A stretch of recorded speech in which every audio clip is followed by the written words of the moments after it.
Welcome to the Human Capital Innovations Podcast. We're your source for personal, professional, and organizational growth and development, where we share original research, explore industry trends, and interview executives and thought leaders from across the globe. We hope you join us often for practitioner-oriented content around all things related to leadership, HR, talent management, organizational development, and change management. Maximize your personal and organizational potential with Human Capital Innovations Podcast.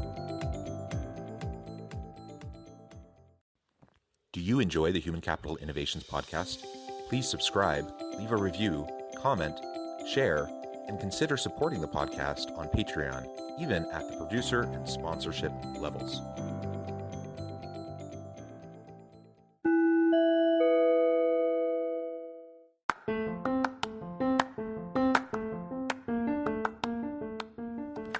Welcome to the Human Capital Innovations Podcast. In this HCI Podcast episode, I talk with Caleb Gardner about the importance of strong internal communications to drive sustainable, meaningful change.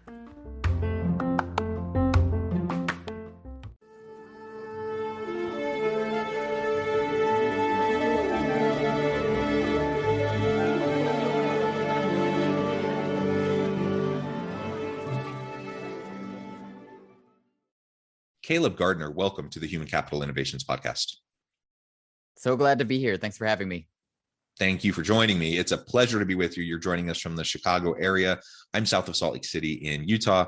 And today we're going to be talking about something I know you have a big passion for. That is the importance of strong internal communications to drive sustainable, meaningful organizational change. That is not easy to do. And in fact, there are many studies out there, and the number that gets thrown around often is that 80+% of all change initiatives in organizations fail. There's a variety of reasons for that. But I would argue, and I think it's consistent with the literature and the research that's out there, that the vast majority of that problem comes from the communications piece and or the lack thereof. And so if we want organizational change initiatives to be successful and sustainable and actually have the impact that we intend from the beginning, from the outset, then we have to have a better strategic communications plan that we're committed to, that we're going to see through over the duration of the change process, which usually takes quite a while. It's not something that you can just flip the switch and all of a sudden magically have culture change or digital transformation or whatever the type of changes that you're trying to drive. So that's what we're going to be exploring together today. As we get started, I wanted to share Caleb's bio with everybody. Caleb Gardner is an insatiable, curious, ethical, innovative strategist and change management expert with unique experience that includes startups, global nonprofits, and Fortune 100 clients and presidents of the United States. For more than 3 years, he was the lead digital strategist for OFA, Barack Obama's political advocacy group. Caleb led one of the largest digital programs in existence with a 1 million strong emails list and massive social media following, including the most followed Twitter account in the world at Barack Obama. Now, as the co-founder and managing partner of 18 Coffees, an innovation consulting firm, Caleb helps businesses with mission to change the world get a foothold in the future using professional experience to solve impossible problems and bring new ideas to life for global clients such as United Way Worldwide, Bose Corporation, Pandora, Fordham Law School, and many others. And I could go on, but I'm going to pause there and give you a chance now to share anything else about your background, your personal context, that shapes the conversation that we're going to be having today. Yeah, thank you. Appreciate that. It's always a weird experience having someone read their bio back to you. But I mean, I think it's important in the context of this conversation because a lot of the work that I've done informs my point of view about innovation, internal communications, and the ability to make change within large organizations. So the only other thing I would add is that, as we've been doing a lot of this work, I've codified it into a book that's coming out this year. So a lot of the work that we've done, I've tried to just, do the intellectually taxing work of sitting down and saying, what have we learned over the past 5 years as we've been doing this work? And it was a long slog and a labor of love, but it's coming out in August. So I'm pretty excited about it. Yeah, that is awesome. Congratulations. And as an author myself, I know how much energy goes into the writing of a book and how much you wrestle with it. And just, you want everything to be right. It's your baby. especially when it's built upon things that you've been working on for years, if not decades. And you're just trying to get it down on paper. So that's awesome. And that'll be something to definitely look for. And I encourage listeners to look out for that. I also just have to ask, I know there's a lot in your bio. There's a lot we could dive into in terms of your past, but I just have to ask what it's like, what it was like to work with Barack Obama's team and lead out on some of those types of initiatives. That's a pretty cool and unique opportunity. Yeah, it was definitely kind of a once in a lifetime experience. I mean, I would say that beyond getting to meet the president himself, and obviously a very charming guy, and influential for all the right reasons, and used his charisma and his leadership abilities to make a lot of change in our country. I obviously from my point of view in a positive way. I would say that working with his team and getting to work in government in general, but also just with his team in particular, who is just filled with so many smart people and people doing just an incredible work at the forefront of digital innovation and political advocacy. It was just so inspiring for the fact that when people are driven to do, to make change, to do mission-driven work, they will put up with all kinds of bad news cycles and terrible work environments and all kinds of things that would drive the most of us out of it. Like you get to work with the people who are day by day sound really cynical, but are actually very inspiring and really dedicated to their work. Like you said, a once in a lifetime kind of an opportunity. And regardless of anyone's politics, I'm sure I have a range of listeners who come from all different kind of ideological backgrounds.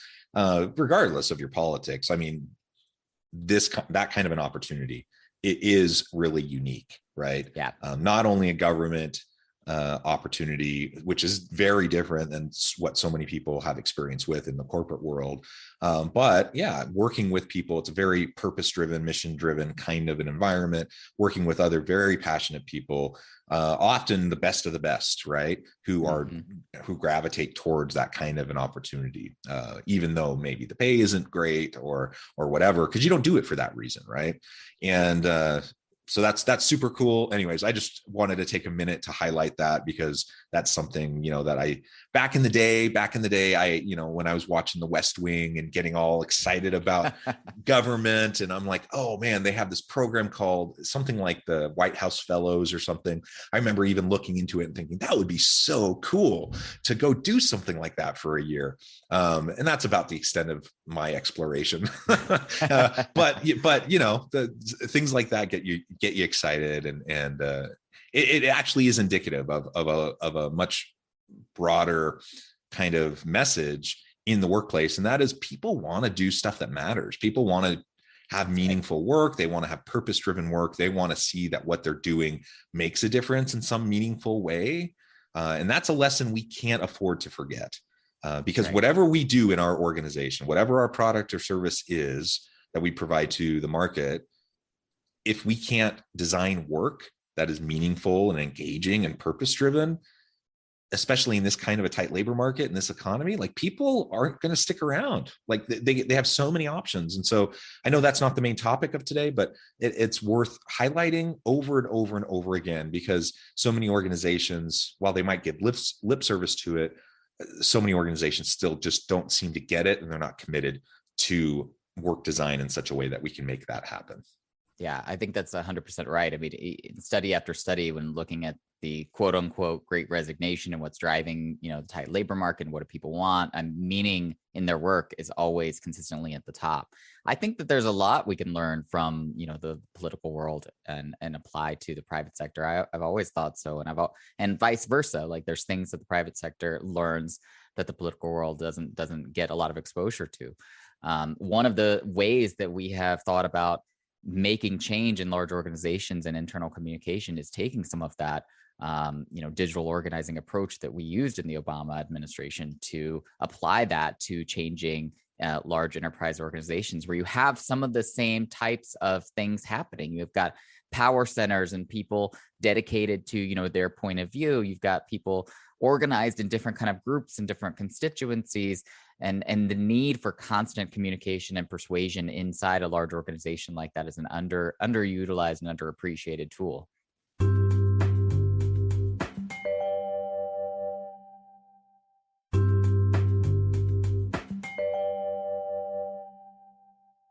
And so this is just one tool of many as we're trying to drive meaningful, sustainable change within organizations. Definitely one worth highlighting. And you've already mentioned the internal communication component and how vital that is going to be for any successful change initiative. So let's drill down there and get into more details about what we can do to make sure that we're being effective in our change strategy within the organization. Because as I said in the introduction, the vast majority of change initiatives fail, and we need to get the communications piece right.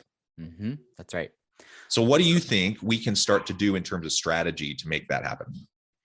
Yeah, I mean, to me, communications is one of the biggest tools in our toolbox that we should prioritize up front when thinking about doing a change initiative. I mean, we push our clients to not only think about what is the change they want to make, what is their change strategy, where do they need to go, how do they want to innovate, but to actually think about mapping out the communications infrastructure as part of that work instead of it being an afterthought, which is how a lot of companies approach it. It's here's the change, here's what we need to do. And oh, by the way, we might release a memo or, do some kind of internal town hall after we've already decided all of these, things, and they're already being implemented, and then it's a recipe for confusion. You've got people at the front lines don't really understand what's happening. Oftentimes haven't even been brought in at the beginning. I mean, best practice would be to bring in people from all over the organization to even design the change strategy, right? So you've got the people who are going to be the most affected by it and who often see the need the most because they're closest to the customer, aren't actually involved in designing what change needs to happen. So best practices, there's been representatives from all over the org that have been there from the beginning. But if that hasn't happened, then the need for clear and consistent and repetitive communication becomes even more clear. I think we underestimate how often we have to say things and repeat things for clarity to really take hold. And when we talk about marketing externally, we talk about that, right? We say how many times a potential customer has to see a message for it really start to take hold. It's an old adage, it's like 7, 8, 9 times, depending on who you talk to. Internally, we release one memo and we say, oh, that's it, right? Like we don't really take into consideration. Yeah, one ridiculously long email is sent out to everyone in an email blast, and you're like, we're covered, we're good. Right. Or like one Slack note, hey, heads up, this is coming. Like we need to be a lot more intentional about how we design communication for our own people, especially the larger and more complex the organization is. And so we will actually sit down with our clients and do an exercise we call a communication canvas, and actually map out, here's the vision for the change, here's the value prop for different constituencies, the board, the frontline staff, the middle managers, the senior execs. Here's the value prop for them in this change, something that really matters for them based on what they're seeing and hearing and experiencing every day. And then here's how we have to get across that value prop in different mediums, in different, meetings, and different Slack or Teams groups, whatever those mediums might be. Here are the key messages from that value prop that actually have to be communicated. And they're a little bit different depending on who you're talking to, right? Like the motivations of a middle manager is going to be very different than the motivation of a board member. So we have to be able to interpret that value prop for those different constituencies. Again, the repetition, targeting the message towards the audience, whoever the constituency is, those are super important. Ultimately, being proactive in advance, right? So this needs to be at the forefront of the overall change initiative, the change strategy. Collectively, you need to have that communication piece understood and outlined. And again, this isn't even pointing out, like trying to point the finger of blame at people and saying they're bad leaders, they're bad managers, they don't care about their people. We're not saying that. I think people have good intentions and they just don't think about it. They don't think about what it's going to actually take to help bring people on board and help them understand what's happening, the why behind the change that's occurring, how it's going to actually make their lives better, make their work better, help the organization be more successful. Like we take all that for granted oftentimes, because if I'm the executive who's trying to communicate this, I've been sitting in meeting after meeting after meeting talking about these things, sometimes for months or years even. And so for me, it's like completely clear and obvious. And it's hard for me to even remember what it's like to not just innately understand what all the reasoning is behind all of this. But these other people who've never been part of any of these conversations, they have no idea, and they just get blindsided by this 100%. Change. And from their standpoint, they're thinking, well, what I was doing before worked, it made sense. And now you're telling me I have to change everything. And there's, change fatigue. And maybe you had a previous executive who just switched everything up. And now we have a new person, they're switching everything up. You get pretty cynical about it. And so for all those reasons, we just need to remind ourselves over and over and over again. And if you're in a position of influence, if you're not in an executive role, but you're in a position of influence, to help an executive remember this, make sure that you're pushing on that point over and over again. That will that alone, the communication strategy piece alone will increase the chances of a successful change initiative dramatically. That's right. I mean, I love that you brought up how often leaders will hear why we're doing it, what are the components, what's going to happen, all the visibility into all the change elements before it gets communicated to the rest of the organization, and underestimate how many times they actually heard it and how much it's penetrated in terms of how they communicate to their people and who don't get the same level of repetition or context. I've been guilty of that as a manager of people. Like I will go to my team and be like, so 1, 2, 3, therefore 7, 8, 9. Like I'll skip all of that context that I just naturally have in my head and will just make assumptions. And like you said, it's not malicious. It's out of either, time constraints, or it's out of, it just biases that we have, where we assume people, have the same point of view as we do and assume that they will catch on as quickly as we do. So we have to be able to step back and do it with a little bit more intentionality, a little bit more repetition. Like you said, it will make the chances of success so much higher, dramatically higher.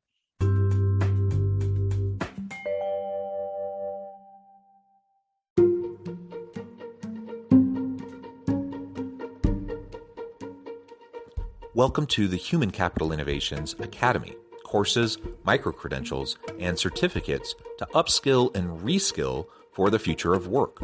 All HCI Academy courses, micro-credentials, and certificates are designed, developed, and delivered by award-winning and internationally renowned scholars, educators, thought leaders, executives, and practitioners. Our courses, micro-credentials, and certificates will help you make your mark on the future of work and make an immediate impact in your organizations. Check out the HCI Academy and our many course offerings and certificates to upskill and reskill for the future of work.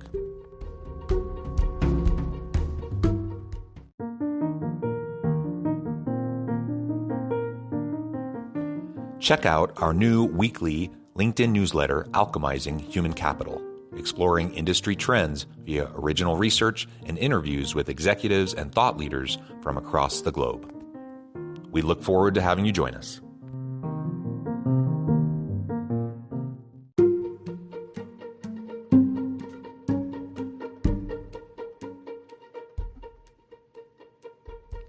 Check out Human Capital Innovations magazine, Human Capital Leadership. Human Capital Leadership is a free, interactive e-magazine with the mission to help individuals, leaders, and organizations find innovative approaches to maximize their human capital potential. We publish issues quarterly in August, November, February, and May. Take a look at the latest issue and let us know what you think.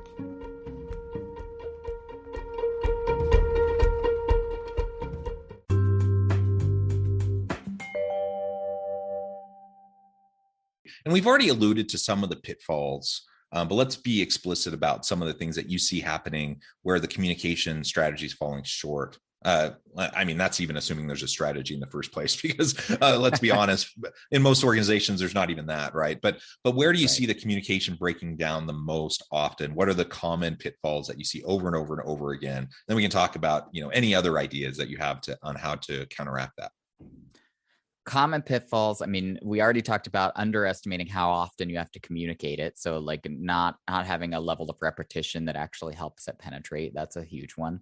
Not communicating in mediums that employees actually pay attention to, like we sometimes overestimate, depending again on the complexity of the organization, how much people are paying attention to one email or, a certain group chat messages, which is why we will talk about how often you need to do it via email versus group chat versus one-on-one managers. Like sometimes we need to tell one-on-one managers that these particular points need to be communicated to people in one-on-one environments to make sure they penetrate. Other things is that oftentimes we are on our own change timetable. It's part of the bigger change strategy, and we will communicate different pieces without understanding the context for what's actually happening in the organization. Like you said, like turnover or other kinds of disruptions happening in specific teams. And so either they won't be paying as much attention to what you're saying, or it will come off and completely tone deaf, and people, will rebel against what you're saying. That's true. I should add, the other thing you see, especially in high turnover organizations, is just the fact that you have a new set of people that have to understand and buy into what the change is. And so, you may have had a really good push and initiative, really good communication strategy. Everything could have been done perfectly right a year ago. But guess what? A year later, you're going to have to continue because you may have a whole bunch of new people in key positions, or just, even line workers that aren't even going to have any understanding or recollection or any institutional memory about what happened a year or 2 years ago. And I see that all the time, where someone will bring up a really important point. In this case, I'm thinking about an organizational concern, and they bring it up in a leadership meeting, and it just gets dismissed. And they're like, oh yeah, well, we looked into that 5 years ago. We decided that's not something worth paying attention to.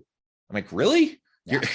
You're just going to completely dismiss something that's obviously a pain point for someone. They're willing to bring it up in a meeting, and you're just going to say, that's something we talked about many years ago. That means nothing to the people sitting in the room, who are actually raising that concern. Which also brings us back to repetition again, right? Like the turnover is another good reason to continue to repeat what we're saying and where we're going and why we're doing it often. So yeah, I think that's a really great point. And it like speaks to ongoing need for training around new change initiatives, like not just communication, but like actually different ways for people to engage with material and learn and understand how they're supposed to be working differently, right? And I like that you mentioned the ongoing conversations that managers have with their people. The real linchpin to any successful change initiative is going to be middle management.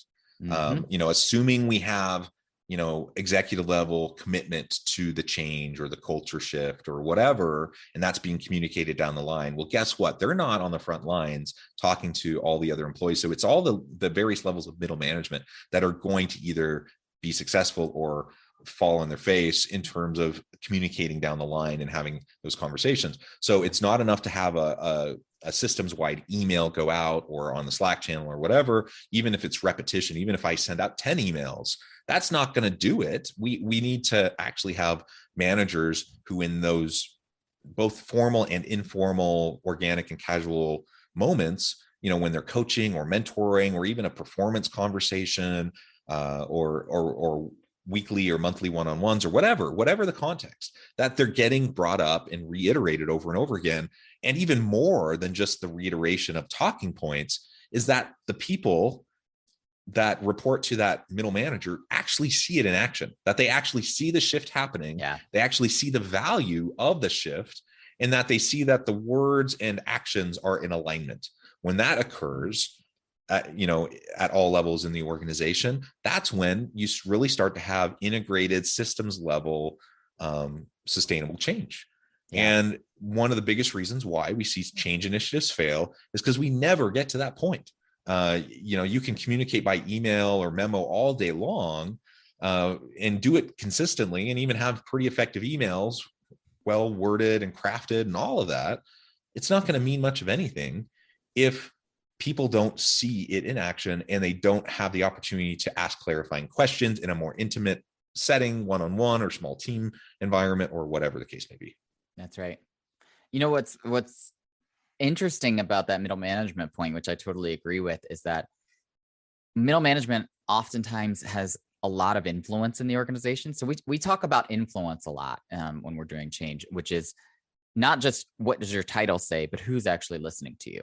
Because oftentimes those don't actually match. You know, like some of the people who are in the most senior leadership positions might say one thing, but it's really this tenured person who has been there for a while, who's seen everything, that if they say go or if they say no, this is never going to work, that's the person that everyone listens to because they assume they know what they're talking about. And that is title agnostic. That can be people at all kinds of different levels. In fact, some of the biggest case studies around change that I write about in the book come from people with influence in the organization that again, have that tenure, don't necessarily have any kind of particular influential title. It's very fascinating. So when I was talking about power mapping and constituencies and all of that kind of political dynamic stuff that we bring into change initiatives, we look at stuff like that. You know, like again, in the outside world in marketing, we talk about influencer strategy all the time, but we never talk about influencer strategy internally when we're trying to make a change initiative. But we should be talking about where are the power centers, who listens to who, and how do we get those people involved and bought in and helping us see around corners because they know where in the organization we're going to run into problems when we're trying to implement the change because they're the ones that people listen to. Caleb, this has just been so much fun, very fascinating, and we could go on and on and on.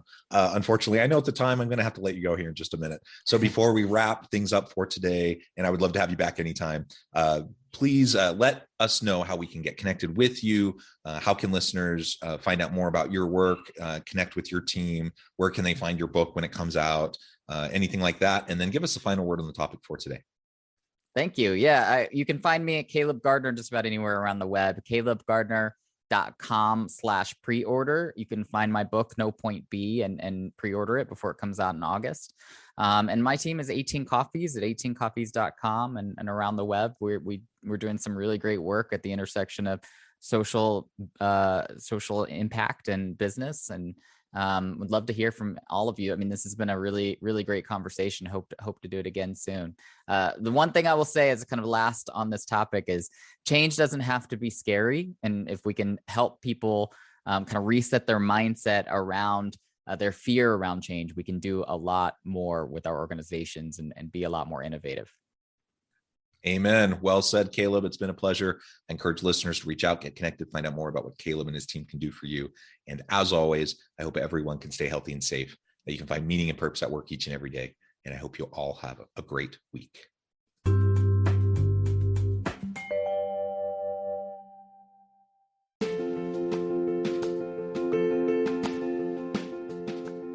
Check out my new book, The Future Leader, Creating and Transforming Next-Gen Organizations.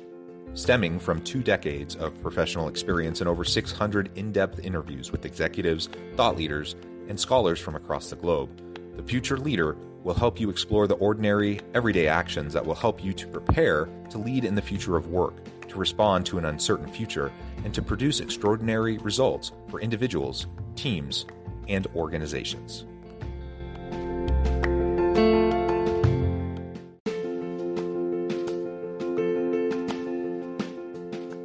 Bluer Than Indigo Leadership, the journey of becoming a truly remarkable leader. Early in my adult life, I learned about an Asian proverb that translates as bluer than indigo. If you think about the color indigo, it is a brilliant, deep, and vibrant blue, what some would call the bluest of blues. To have something that is bluer than indigo is rare and truly remarkable. Contrary to popular myth, there is no one-size-fits-all or cookie-cutter approach to effective leadership. There is no silver bullet, no secret sauce, no go-to model that will solve all of your problems. The truth is, great leaders have all had their unique strengths and flaws, and have all had to discover and then pave their own distinctive path in their life's journey to fulfill their leadership potential. Bluer Than Indigo Leadership will help you discover your own path and explore those ordinary, everyday actions that will help you respond to an uncertain future and produce extraordinary results for individuals, teams, and organizations.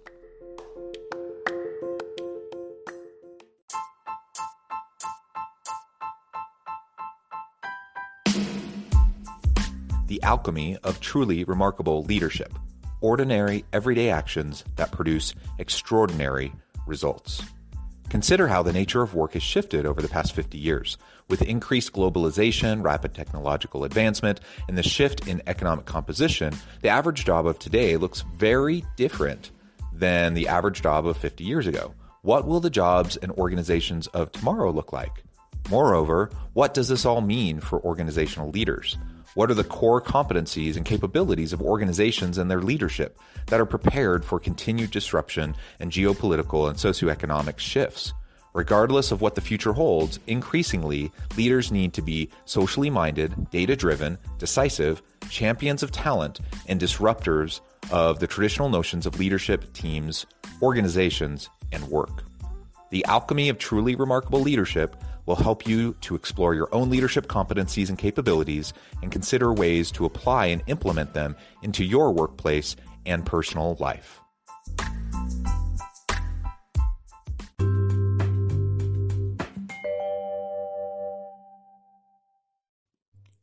Thanks again for joining us for this episode of the Human Capital Innovations Podcast.